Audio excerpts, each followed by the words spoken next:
તો હેલો મિત્રો, welcome back to my YouTube channel અને હું છું પીવ. તો આજે હું ક્યાં આવી છું તમને ખબર છે? તો આજે હું આવી છું શિવરાજપુર બીચ. તમે જોઈ શકો છો કેટલું મસ્ત સુંદર પાણી દેખાય છે. તો મિત્રો હું તમને આજે જણાવીશ કે દ્વારકાથી શિવરાજપુર બીચ કેટલું થાય છે અને શિવરાજપુર બીચમાં કઈ કઈ એક્ટિવિટીઝ થાય છે તે બધું હું તમને આ વિડીયોમાં બતાવીશ. તો વિડીયો પૂરો જોતા રહેજો.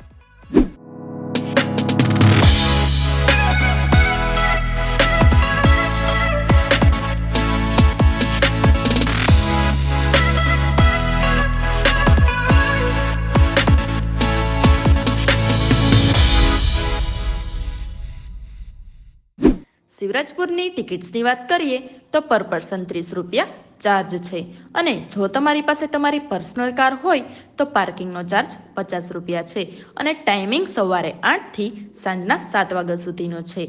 અહીંયાની એક્ટિવિટીઝની વાત કરીએ તો paragliding, scuba driving, snorkelling, boating, island tour, adventure tour, આ બધી જ એક્ટિવિટી અહીંયા પર અવેલેબલ છે.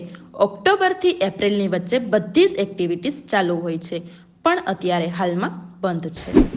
તો મિત્રો હવે હું જઈ રહી છું એક્ટિવિટીઝ તરફ. તો એક્ટિવિટીઝમાં છે સ્કૂબા ડ્રાઇવિંગ, સ્નોકલિંગ, તેમજ બનાના રાઇડ છે, તેમજ ટાપુ પર લઈ જવાનો પણ સમાવેશ તેમાં થાય છે. તો મને તો એક્ટિવિટીઝ કરવી બહુ જ ગમે છે. તો તમને પણ ગમતી હોય તો તમે પણ અહીંયા જરૂર આવો અને એક્ટિવિટીઝ કરો. અને બીચ તો મને તો ખૂબ જ ગમ્યો, કેટલો મસ્ત છે. આઈ લવ ઇટ. મને તો બહુ જ ગમે છે.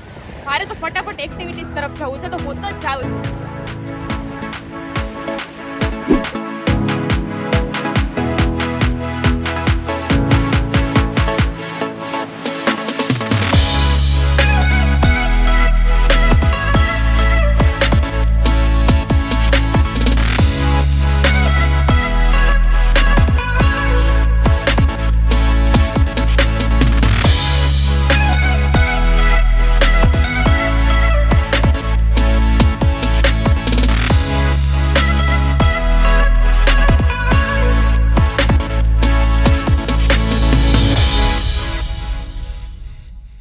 અહીંયાના સનસેટ ટાઈમની વાત કરીએ તો કંઈક અલગ જ નજારો જોવા મળે છે અને બસ બીચ પાસે બેઠા રહીએ અને એનો જ આનંદ લઈએ એવું લાગે છે.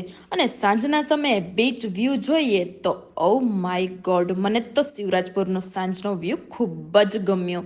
તેમજ બીચ પાસે બેઠા રહીને કુદરતી પ્રકૃતિનો આનંદ લેવાની મને તો ખૂબ જ મજા આવે છે.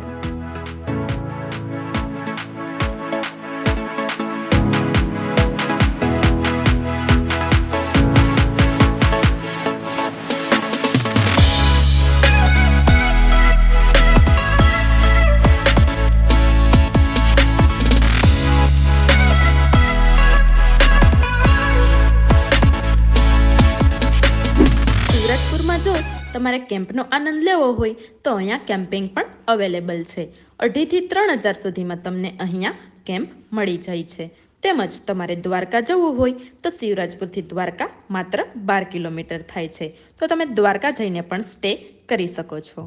તો મિત્રો મને તો શિવરાજપુર બીચમાં ખૂબ જ મજા આવી. તમારે પણ આવી મજા લેવી હોય તો તમારા ફ્રેન્ડ સાથે આવો, ગ્રુપ સાથે આવો અને ફેમિલી સાથે અહીં આવો અને તમે બી શિવરાજપુર બીચનો આનંદ માણો. અને તમારે જાજી માહિતી જોતી હોય તો મારા ડિસ્ક્રિપ્શન બોક્સમાં બધી ડિટેલ્સ મેં આપેલી છે.